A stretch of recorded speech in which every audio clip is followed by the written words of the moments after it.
Itu pemuda yang aku cari. Tuan Besar tidak salah. Aku yakin ia mampu. Mau jadikan dia CEO. Iya, aku rasa begitu. Baik, kalau begitu, mari kita ke sana. Hujan turun deras malam itu, mengetuk kaca jendela kantor pusat perusahaan Chen Group seperti ratusan jemari kecil yang gelisah. Di dalam ruangan megah itu, seorang kakek berusia 74 tahun duduk diam sambil menatap layar ponsel. Chen Yunha, pengusaha besar yang dikenal keras namun disegani, baru saja menerima laporan bahwa saham perusahaannya kembali jatuh. Dan malam itu, ia tahu penyebab kejatuhan itu, pengkhianatan. "Kau pikir aku tidak tahu apa yang kalian lakukan?" gumamnya lirih, memejamkan mata. Tubuhnya terasa lelah, napasnya berat. Ia terlalu lama menanggung semuanya sendirian. Di detik itu pula, suara pintu berdecit. Seorang pria muda berjas hitam masuk dengan wajah dingin. Di belakangnya ada dua orang lain, membawa sesuatu di balik mantel. "Kakek Chen," ujar pria itu datar, "waktunya beristirahat." Chen Yunha tahu persis apa maksud kata itu. "Jadi kalian akhirnya tak sabar juga." Pria itu mengangguk tanpa emosi, lalu meletakkan secangkir teh hangat di meja. Teh wangi bergemericik ketika dituangkan, aroma bunga melati yang dulu sangat disukai istrinya. Padahal, teh itu beracun. "Kalian pikir, aku takut mati?" tanya Chen Yunha pelan sebelum meneguknya. Tenggorokannya panas, lalu seluruh tubuhnya bergetar. Pandangannya kabur. Sebelum gelap menelannya, pikirannya melayang pada satu wajah. Seo Jin, pemuda pemulung, penyelamatnya. 10 tahun sebelumnya, Chen Yunha pernah dirampok di daerah kumuh ketika menyelidiki kecurangan internal perusahaannya. Luka parah di kepala membuatnya hampir mati, tetapi Seo Jin, pemuda pemulung miskin yang kebetulan lewat, menolongnya tanpa pamrih, menyembunyikannya dari para penjahat, bahkan mengorbankan keselamatan dirinya. Dan ironisnya, pemuda itu tewas tertabrak truk saat berusaha membeli obat untuknya. Chen Yunha tak pernah sempat membalas budi. Sekarang, di saat kematian kembali menjemputnya, ia menyesal untuk pertama kalinya dalam hidup. "Andaikan, aku bisa mengulanginya." Kegelapan menyambutnya dalam keheningan. Namun, tidak ada keheningan abadi. Tiba-tiba, suara riuh pasar terdengar. Aroma roti kukus dan suara tukang sayur memanggil pelanggan menyentuh hidung dan telinganya bersamaan. Ia merasakan embusan angin pagi, hangat dan segar, bukan bau obat dan karbol rumah sakit. "Aku, di mana?" Ia membuka mata, dan dunia runtuh dari logikanya. Ia sedang berdiri di tepi pasar lama di distrik Daehong, tempat yang sudah dihancurkan bertahun-tahun lalu. Gedung-gedung di sekelilingnya terlihat tua dan lapuk, pedagang sibuk berteriak menawarkan barang, dan anak-anak kecil berlarian dengan pakaian lusuh. Tapi bukan itu yang membuatnya terdiam. Yang membuatnya terkejut hingga lututnya gemetar adalah tangannya sendiri. Tangan yang dulu keriput, pucat, penuh urat menonjol, kini kembali kuat, kokoh, tanpa keriput. Ia menyentuh wajah sendiri dan merasakan pipi yang kencang serta rambut yang belum memutih. Chen Yunha terjatuh terduduk. "Aku, kembali muda." Ia merogoh saku dan menemukan kaca kecil. Ketika ia melihat pantulan dirinya, ia hampir tak percaya. Ia kembali seperti usia 45, tepat 10 tahun sebelum kematiannya. "Ini tidak mungkin. Aku bereinkarnasi, atau kembali ke masa lalu." Jantungnya berdebar keras. Jika ini benar, maka berarti pemuda itu, Seo Jin, masih hidup. Ingatan terakhirnya terngiang. Senyuman pemuda lusuh itu. Mata jernihnya. Kalimat terakhirnya. "Aku cuma ingin menolong. Ah Jusi." Dan malam itu, ia mati tanpa sempat menerima ucapan terima kasih. Chen Yunha mengepalkan tangan. "Tuhan, jika ini kesempatan kedua, aku akan mencarinya. Aku akan melindunginya. Aku akan membalas budi." Kemudian, sebuah pikiran menamparnya. Jika ia kembali 10 tahun ke masa lalu, maka pengkhianatan di dalam perusahaan pun belum terjadi. Ia memiliki waktu untuk mencegah kehancuran perusahaannya. Ia memiliki waktu untuk mengubah semuanya. Namun langkah pertamanya hanya satu. Mencari Seo Jin, pemuda pemulung yang pernah menyelamatkan hidupnya. Dan ia tahu persis dari mana harus memulainya. Ia menatap jauh ke arah gang sempit di sisi pasar. Tempat di mana masa depan, kematian, dan kesempatan kedua saling bersilangan. Seo Jin, bisiknya. Tunggu aku. Kali ini, akulah yang akan menyelamatkanmu. Angin pagi menusuk lembut ketika Chen Yunha berjalan memasuki distrik kumuh Daehung. Langkahnya pelan, namun hatinya berdebar lebih cepat dari derap kakinya. Jalanan sempit itu masih sama seperti yang ia ingat. Bau sampah, suara logam kaleng yang disentuh angin, dan dinding-dinding kusam yang dipenuhi grafiti. Namun baginya, tempat yang dulu ia benci kini justru menyimpan satu harapan terbesar. Seo Jin masih hidup. Ia menelusuri setiap sudut, mencari tanda-tanda keberadaan pemuda yang dulu pernah menolongnya. Dalam ingatannya, Seo Jin hanyalah pemuda kurus berusia 20 tahun dengan rambut hitam kusut, mata jernih, dan tas karung besar yang selalu ia panggul. Seingatku, dia tinggal dekat gudang kosong di ujung gang. Gumam Yunha. Ia berjalan ke arah gudang itu. Atapnya bolong, pintunya setengah runtuh. Namun di luar dugaan, tempat itu tak kosong. Dua anak kecil berlari keluar sambil membawa kaleng minuman bekas. "Yah, jangan ambil punyaku," teriak salah satu dari mereka. "Aku duluan yang nemu." Yunha menatap mereka, lalu mendekat. "Anak-anak, kalian kenal seseorang bernama Seo Jin? Pemuda yang biasa memulung." Kedua bocah itu berhenti bertengkar dan memandangnya penuh curiga. Yang lebih kecil mengernyitkan dahi. "Hyong Seo Jin?" tanyanya pelan. "Hyong yang suka bagi roti." Jantung Yunha mencelos. "Ya, mungkin dia. Di mana dia sekarang?" Kedua bocah itu saling pandang. Raut wajah mereka berubah muram. "Hyong sudah lama nggak kelihatan," jawab yang lebih besar. "Katanya dia lagi sakit. Udah 3 hari nggak turun ke jalan." "Sakit?" Yunha merasakan kecemasan merayap naik dari perutnya. Dalam ingatannya, Seo Jin memang sering mengeluh pusing dan batuk, tetapi ia tak pernah tahu bahwa pemuda itu sakit parah. Ia membungkuk, menatap mereka sejajar. "Kalian tahu di mana dia tinggal?" Anak kecil itu menunjuk gang di belakang gudang. "Di sana, rumah papan dekat tong sampah besar. Tapi hati-hati, Jusi. Tempat itu sering ada preman." Tanpa ragu, Yunha mengangguk. "Terima kasih. Ini untuk kalian." Ia memberikan beberapa lembar uang. Mata anak-anak itu langsung berbinar dan mereka menunduk hormat sebelum berlari pergi. Gang itu jauh lebih gelap. Langkah Yunha berhenti di depan sebuah rumah kecil yang benar-benar reot. Atapnya terbuat dari seng berlubang, dan pintunya hanya diganjal seutas tali. Ia mengetuk pelan. Tidak ada jawaban. "Seo Jin?" panggilnya. "Hening." Ketika hendak mengetuk lagi, tiba-tiba terdengar suara serak dari dalam. Siapa?"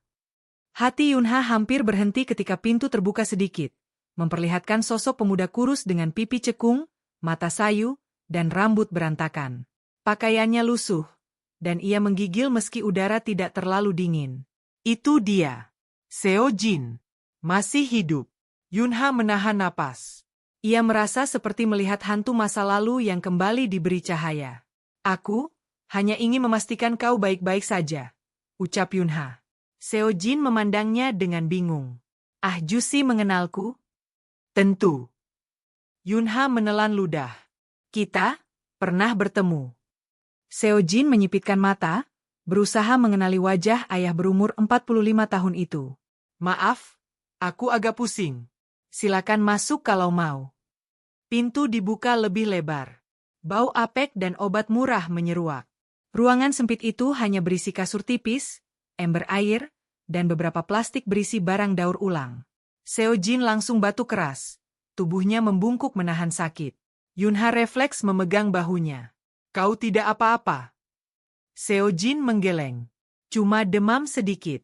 Biasanya hilang dalam 2 hari." Yunha memejamkan mata. Dalam kehidupan sebelumnya, Seo Jin mati bukan karena penyakit, tetapi karena kecelakaan. Namun penyakit seperti ini pasti membuatnya semakin lemah menghadapi nasib tragis itu. "Duduklah," kata Yunha sambil membantu pemuda itu ke kasur. Ia meraba kening Seo Jin. "Panas. Sangat panas. Kau butuh dokter." Seo Jin tersenyum lemah. Ah Jusi, aku tak punya uang untuk itu. Lagi pula, aku cuma pemulung. Tak apa, aku sudah biasa. Kata-kata itu menusuk dada Yunha. Dalam hidupnya yang lalu, ia begitu kaya hingga bisa membeli rumah sakit. Tetapi pemuda yang menyelamatkannya, bahkan tidak mampu membeli obat layak. Kalau begitu, biarkan aku membantumu. Seo Jin melotot kecil. Kenapa Ah Jusi peduli padaku? Pertanyaan itu membuat Yunha terdiam. Ia tidak bisa mengatakan kebenaran, bahwa Seo Jin telah menyelamatkan hidupnya di masa depan yang kini tidak terjadi. Ia akhirnya berkata, karena tidak semua orang harus membiarkan penderitaan orang lain begitu saja. Seo Jin tercengang. Ah Jusi ini aneh. Yunha tertawa kecil. Mungkin memang begitu. Setelah memastikan Seo Jin berbaring, Yunha keluar untuk membeli obat dan makanan. Tetapi baru beberapa langkah meninggalkan gang itu, ia mendengar suara teriakan. Hei, anak miskin, keluar! Yunha langsung berbalik. 3 pria preman mendobrak masuk rumah papan itu. Kau pikir bisa sembunyi dari kami? Kau masih punya hutang? Dasar pemulung busuk, bentak salah satu dari mereka. Hutang? Yunha membeku. Dalam ingatan masa lalunya, ia tidak pernah tahu soal ini. Tanpa berpikir panjang, Yunha berlari ke arah mereka. Berhenti! Teriaknya. Preman-preman itu menoleh, menatapnya dari atas ke bawah. Siapa kau? Yunha berdiri tegap, menahan amarah. Dia sedang sakit. Jika kalian butuh uang, bicara dengan aku. Ketiganya saling pandang, lalu tertawa mengejek. Ah, jadi ini dermawan barunya. Kalau begitu kau juga harus bayar. Anak itu punya hutang 2 juta won. Yunha merasakan darahnya mendidih. Ia tahu pemuda itu tak mungkin sanggup membayar jumlah sebanyak itu. Ia melangkah maju, tatapannya tajam seperti pisau. Aku bayar. Sekarang pergi. Para preman itu tampak terkejut dengan ketegasan suaranya. Salah satu dari mereka menyeringai, lalu mendekat. Kalau kau bohong, kau yang kami ambil. Tanpa gentar, Yunha menyerahkan uang tunai dari dompetnya. Mereka meraihnya dengan cepat, lalu kabur sambil tertawa. Saat suara langkah kaki mereka menghilang, Yunha merasakan tubuhnya bergetar, bukan karena takut, tetapi karena marah pada ketidakadilan yang dialami pemuda itu. Ia kembali masuk. Seo Jin memandangnya dengan mata terbelalak. Ah Jusi, apa yang terjadi? Tidak ada. Mereka sudah pergi. Yunha menaruh obat dan makanan. Mulai sekarang, kau tidak perlu menghadapi semua itu sendirian. Seo Jin menunduk. Kenapa Ah Jusi melakukan ini semua? Untuk orang sepertiku. Yunha menatap pemuda itu lama. Sangat lama. Ada alasan yang hanya bisa aku jelaskan nanti, katanya pelan. Tapi percayalah, kau pantas hidup lebih baik. Seo Jin menggigit bibir. Matanya berkaca-kaca. Tidak ada yang pernah bilang begitu padaku. Yunha tersenyum lembut. Mulai sekarang, ada. Dan di sudut hati Chen Yunha, tumbuh tekad baru. Ia tidak akan membiarkan pemuda ini mati untuk kedua kalinya. Tidak peduli apa yang harus ia hadapi. 3 hari berlalu sejak Chen Yunha menemukan Seo Jin dalam kondisi sakit dan terlilit hutang. Pemuda itu kini mulai pulih perlahan. Demamnya turun, batuknya berkurang, dan untuk pertama kalinya dalam hidupnya, ia makan 3 kali sehari. Namun bagi Yunha, perjuangan baru saja dimulai. Ia bukan hanya harus melindungi Seo Jin dari takdir lamanya, ia juga harus menghadapi kenyataan bahwa perusahaan Chen Group sedang menuju kehancuran. Persis seperti yang terjadi dalam kehidupannya sebelum reinkarnasi. Pengkhianatan dari jajaran dalam, manipulasi saham, dan sabotase proyek besar sudah mulai berjalan, meski masih pada tahap awal. Jika ia tidak bertindak dari sekarang, semuanya akan terulang. Pagi itu, Yunha mengajak Seo Jin keluar gang untuk berjalan-jalan sebentar. Pemuda itu masih terlihat lemah, namun wajahnya lebih segar dari sebelumnya. Hyong, aku merasa lebih baik, kata Seo Jin pelan. Bagus. Kau harus sehat dulu, jawab Yunha dengan nada tenang. Mereka berjalan menuju taman kecil yang tidak jauh dari distrik kumuh. Meski sederhana, tempat itu bersih dan dipenuhi bunga liar yang tumbuh di antara celah beton. Seo Jin duduk di bangku kayu sambil meregangkan jari-jarinya. Terima kasih untuk semuanya. Aku tidak tahu bagaimana membalasnya. Yunha memandang pemuda itu, menahan dorongan untuk mengatakan yang sebenarnya, bahwa Seo Jin pernah menyelamatkan nyawanya di masa depan yang kini tidak ada. Ia akhirnya berkata, tidak semua kebaikan butuh balasan. Mungkin suatu hari, kau pun akan menolong seseorang dengan cara yang tak kau duga. Seo Jin tersenyum lirih. Kalau aku bisa. HM? Tanya Yunha. Aku ingin kuliah, jawab Seo Jin sambil menunduk. Aku ingin belajar desain bangunan. Tapi itu cuma mimpi anak jalanan. Yunha terkejut. Di kehidupan sebelumnya, ia tidak pernah tahu apa mimpi pemuda itu. Dan mendengar impian itu, sesuatu di dalam dirinya seperti digerakkan. Kalau begitu, katanya lembut, kejar mimpinya. Seo Jin menatapnya dengan mata melebar. Mana mungkin?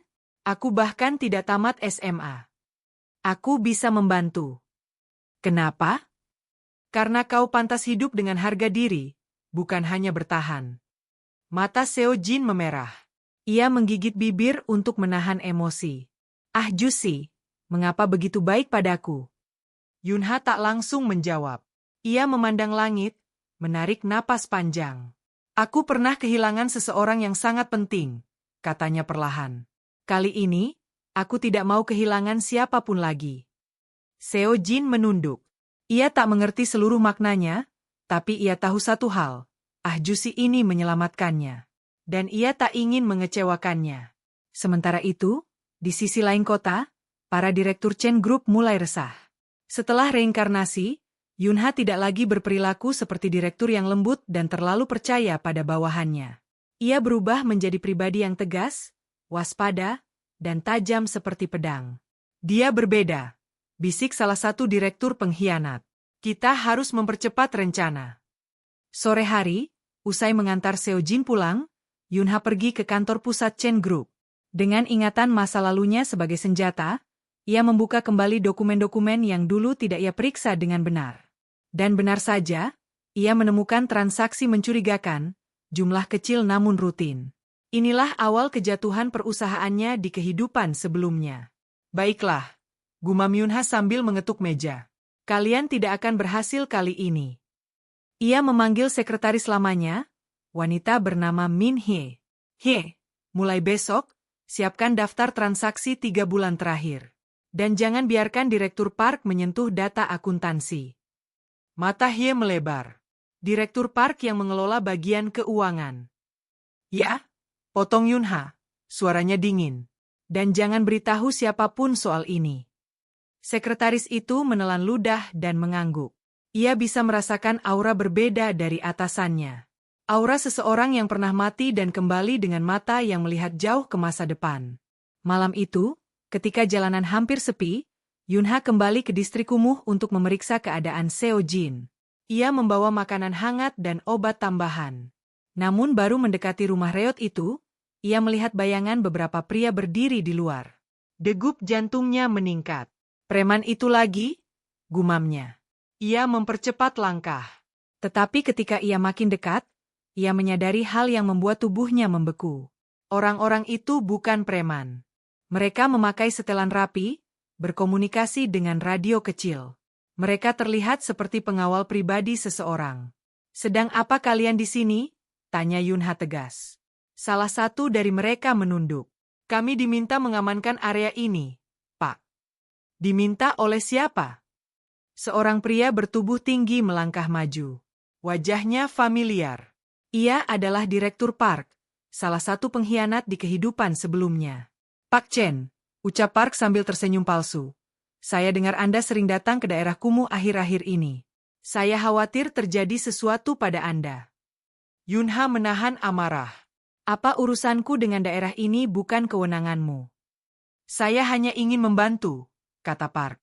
Anda tahu, tempat seperti ini berbahaya. Park melirik rumah Seo Jin. Itu cukup membuat Yunha sadar. Park sedang mencari tahu apa yang disembunyikannya. Kau tidak perlu ikut campur, kata Yunha datar. Kembalilah ke kantor. Besok kita rapat. Park mengangkat alis. Namun ia tersenyum lagi, lalu memberi kode kepada para pengawal untuk pergi. Yunha baru bisa bernapas lega ketika mereka lenyap di ujung gang. Setelah memastikan keadaan aman, ia masuk ke rumah Seo Jin. Pemuda itu sedang duduk sambil memegang buku kecil yang Yunha belikan. Belajar perlahan. Ada apa? Ah Jusi? Wajahmu pucat. Tidak apa, jawab Yunha sambil duduk. Hanya sedikit urusan kantor. Seo Jin mengangguk. Kalau begitu, semoga tidak berat. Yunha menatapnya. Pemuda ini, yang dalam hidup terdahulu mati sendirian tanpa seorang pun peduli, kini duduk di depannya dengan cahaya harapan kecil. Dan ia bersumpah untuk membuat cahaya itu jadi terang. Ia tahu hidup mereka berdua tidak akan mudah. Pengkhianatan perusahaan akan semakin dalam. Orang-orang berbahaya akan mulai mencurigainya.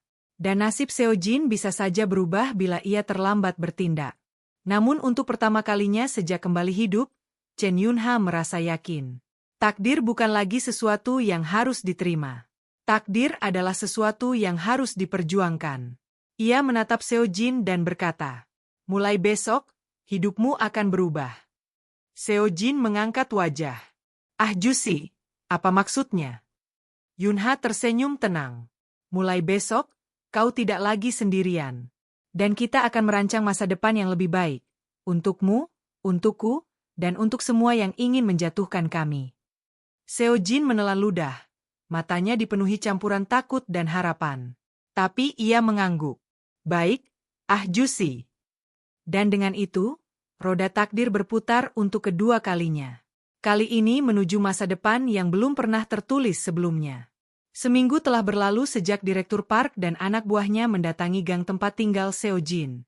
Chen Yunha semakin yakin bahwa para pengkhianat di dalam Chen Group mulai resah dengan perubahan sikapnya. Setiap hari mereka menunggu kesalahannya, tapi justru mereka yang semakin ketahuan. Dan selama seminggu itu pula, Yunha memantau kondisi Seo Jin. Pemuda itu sudah terlihat jauh lebih sehat. Wajahnya yang sebelumnya pucat kini lebih berwarna. Ia belajar membaca laporan bisnis dasar, belajar mengetik cepat, bahkan mempelajari tabel keuangan meski sering kebingungan. Namun satu hal yang paling membuat Yunha bangga adalah Seo Jin tidak pernah mengeluh. Sekalipun. Suatu pagi, Yunha menjemput Seo Jin untuk membawanya ke pusat kota. Ah Jusi, ini kemana? Aku tidak biasa ke daerah ini, kata Seo Jin sambil melihat gedung-gedung pencakar langit.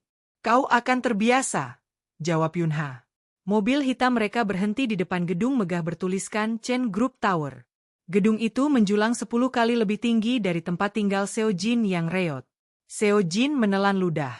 Aku nggak pantas masuk gedung seperti ini. Yunha menatapnya, tersenyum tipis. Aku dulu juga merasa begitu ketika pertama kali masuk. Tapi dunia ini tidak menanyakan kita pantas atau tidak. Dunia hanya bertanya apakah kita mau berjuang atau tidak. Seo Jin diam. Kata-kata itu menancap dalam. Ketika pintu lobi terbuka, puluhan karyawan langsung berhenti dan menunduk memberi salam pada Yunha. Namun pandangan mereka berubah kaku ketika melihat pemuda lusuh di sampingnya. Dia siapa? Pemulungkah? Pak Chen membawa orang jalanan. Bisik-bisik itu tak bisa dihindari. Tapi Yunha tidak peduli. Ia menggiring Seo Jin ke lift khusus eksekutif. Pemuda itu berdiri kaku seperti robot, takut menyentuh apapun. Hyong, aku benar-benar tidak boleh di sini, gumamnya. Kau harus di sini, jawab Yunha datar. Setibanya di lantai paling atas, ruang rapat besar sudah menunggu. 12 direktur senior duduk melingkar, menatap kedatangan Yunha seperti menunggu sesuatu. Direktur Park tersenyum tipis. Selamat pagi, Pak Chen. Dan, siapa ini? Seo Jin menunduk dalam-dalam, memegang lengan baju Yunha karena gugup. Yunha duduk di kursi utama, lalu berkata tanpa basa-basi. Mulai hari ini, dia adalah orang yang akan duduk di sampingku dalam setiap rapat penting. Ruangan langsung geger. Apa? Pak Chen, ini tidak masuk akal. Dia bahkan bukan karyawan. Direktur Park mencoba tersenyum sopan. Pak Chen, boleh saya bertanya? Apa kualifikasi pemuda ini? Chen Yunha merapatkan tangannya, menatap tajam. Kualifikasinya sederhana. Dia jujur. Lebih jujur daripada kalian semua. Ruangan hening seketika. Seo Jin membeku, tak mengerti apa yang sedang terjadi. Para direktur mulai menggerutu, tetapi tatapan Yunha membuat mereka diam. Dengan ketenangan yang menusuk, ia melanjutkan. Dan satu lagi. Dalam setahun ke depan, aku ingin melatihnya untuk duduk di posisi eksekutif. Salah satu direktur berdiri. Pak Chen, Anda tidak waras. CEO kita dipilih melalui proses panjang, pendidikan tinggi, pengalaman bertahun-tahun. Dia bahkan pemulung. Seo Jin menunduk dalam, wajahnya memerah menahan malu. Namun Yunha memukul meja. Ya, Dia pemulung. Tapi lebih bermartabat daripada para pengkhianat yang duduk di ruangan ini. Para direktur terpaku. Seo Jin terkejut. Dan Park menunjukkan seulas senyum tipis yang berbahaya. Pak Chen, apa Anda yakin ingin mempertaruhkan perusahaan sebesar Chen Group untuk anak jalanan itu? Yunha menatap Park seperti raja menatap pengkhianat. Aku tidak mempertaruhkan apapun. Yang berbahaya justru membiarkan kalian terus memimpin proyek dengan tangan kotor. Park terdiam, namun matanya menyipit. Ingat baik-baik, lanjut Yunha. Aku tahu langkah kalian. Aku tahu rencana kalian. Dan kalian tidak akan menyentuh perusahaan ini lagi. Setelah rapat selesai, Yunha membawa Seo Jin ke ruang kerjanya yang luas. Seo Jin duduk pelan, tubuhnya masih tegang. Ah Jusi, kenapa kau melakukan itu? Mereka membenciku. Biarkan mereka membencimu, jawab Yunha sambil menuangkan teh. Aku tidak butuh mereka menyukai kita. Aku hanya butuh mereka takut. Seo Jin menggigit bibirnya. Tapi aku tidak punya kemampuan apapun. Kau bisa belajar. Tapi aku bukan siapa-siapa. Yunha menatapnya dalam. Dulu aku juga bukan siapa-siapa. Aku hanya anak petani miskin. Jika aku bisa sampai di sini, kau juga bisa. Seo Jin menghela napas gemetar. Tapi menjadi CEO, itu tidak mungkin bagiku. Yunha menyentuh bahu pemuda itu. Dunia pernah membuangmu, Seo Jin. Tapi kau tidak terlahir untuk dibuang. Jika aku diberi kesempatan hidup kedua, maka kesempatan itu juga untukmu. Seo Jin menunduk. Air mata jatuh tanpa ia sadari. Yunha melanjutkan dengan suara lembut namun tegas. Aku ingin kau menjadi penerusku. Aku ingin kau menjadi CEO. Seo Jin mengangkat wajah dengan mata melebar. Ah? Apa? Bukan hari ini, bukan bulan depan. Tapi kau akan belajar. Kau akan tumbuh. Kau akan menjadi pemimpin yang tidak bisa dibeli oleh uang siapapun. Kenapa aku? Bisiknya lirih. Karena kau menyelamatkan hidupku. Seo Jin terpaku. Tapi, aku tidak pernah. Belum, potong Yunha. Tapi di kehidupan yang sudah hilang, kau mati demi menolongku. Dan sekarang aku hidup kembali, agar bisa menolongmu. Seo Jin menutup wajahnya dengan kedua tangan. Tubuhnya bergetar. Ia tidak pernah menerima cinta atau kepercayaan sebesar ini. Ah Jusi, aku tidak tahu apakah aku pantas. Kalau begitu, kata Yunha sambil tersenyum, buktikan bahwa kau pantas. Seo Jin menghela napas panjang, lalu menatap Yunha dengan mata yang tidak lagi redup, melainkan penuh kekuatan baru. Baik, aku akan mencoba. Bukan mencoba, kata Yunha. Kau akan berhasil. Dan di dalam ruangan itu, di atas puncak gedung megah yang dulu bahkan tak berani ia dekati, Seo Jin memulai perjalanan barunya. Perjalanan seorang pemulung yang suatu hari akan membuat para direktur gemetar. Karena harus membungkuk hormat pada CEO termuda yang pernah ada dalam sejarah Chen Group. Chen Yunha berdiri di balkon lantai tertinggi Chen Group Tower, memandang kota yang berkilau seperti lautan cahaya. Angin malam menyapu rambutnya yang mulai ditumbuhi helai putih, tanda bahwa waktu terus berjalan, meski hatinya tidak lagi sama seperti dulu. Di belakangnya, langkah pelan terdengar. Ah Jusi, kau mencariku. Seo Jin berdiri dengan setelan jas hitam sederhana, wajahnya lebih matang, sorot matanya lebih teguh. Tidak ada lagi jejak pemulung kumuh yang dulu ditemukan Yunha di gang-gang gelap. Kini, ia seorang pria muda yang telah melangkah jauh menuju masa depan. Yunha tersenyum. Aku hanya ingin melihat kota sebelum rapat terakhir kita besok. Seo Jin mendekat. Rapat penunjukan CEO tetap. Ya, Waktunya tiba. Pemuda itu terdiam lama. Aku masih takut, tapi aku tidak mau mundur. Kau tidak harus takut, jawab Yunha. Orang yang takut kehilangan kekuasaan adalah mereka yang tidak pantas memilikinya. Orang yang gentar sebelum memimpin justru biasanya yang paling jujur. Seo Jin menatap kota, mata berkaca-kaca. Dulu aku tidak punya apa-apa. Jusi. Bahkan berharap hidup pun rasanya berat. Tapi kau mengubah semuanya. Tidak, kata Yunha pelan. Kau sendiri yang mengubah dirimu. Aku hanya membuka pintu. Hening sejenak. Angin malam meniup lembut jas yang dikenakan Seo Jin. Ia mengenggam pagar balkon, wajahnya menunjukkan tekad yang hanya muncul pada seseorang yang telah bertahan dari dunia paling kelam. Aku berjanji, katanya lirih namun tegas, aku akan menjaga perusahaan ini. Aku akan menjaga semua yang telah kau bangun. Dan aku tidak akan mengecewakanmu. Yunha tersenyum. Senyum yang membawa kehangatan seorang ayah, bukan seorang ketua perusahaan. Aku percaya padamu. Sejak hari pertama aku melihatmu. Seo Jin menunduk. Suaranya hampir pecah. Kalau saja aku bertemu Jusi lebih cepat, mungkin hidupku tidak akan seburuk itu. Terkadang, balas Yunha, kita harus tersesat dulu sebelum menemukan jalan yang paling benar. Mereka berdiri berdampingan, menatap kota yang menjadi saksi perjalanan mereka. Dari gang gelap dan bau sampah, hingga gedung tertinggi dan paling berpengaruh. Besok, Chen Yunha akan mengumumkan pengunduran dirinya. Besok, seorang pemuda pemulung akan ditunjuk sebagai pewaris tahta perusahaan raksasa. Bukan karena hubungan darah. Bukan karena kekayaan. Tetapi karena hati, keberanian, dan kemurnian niat. Seo Jin menarik napas panjang. Apa ini? Akhir dari perjalanan kita? Tidak, jawab Yunha sambil menepuk bahunya. Ini awal perjalananmu. Dan untuk pertama kali dalam hidupnya, Seo Jin tersenyum dengan keyakinan penuh. Bukan sebagai pemulung, bukan sebagai anak jalanan, tapi sebagai seseorang yang telah menemukan tujuan hidupnya. Chen Yunha memejamkan mata sesaat, merasakan beban masa lalu terangkat pelan-pelan. Di kesempatan hidup keduanya, ia berhasil menyelamatkan seseorang yang seharusnya sudah lama ia jaga. Dan dengan itu, ia pun menyelamatkan dirinya sendiri. Takdir mereka berdua tidak lagi sama seperti kehidupan pertama. Takdir ini adalah takdir yang mereka pilih bersama.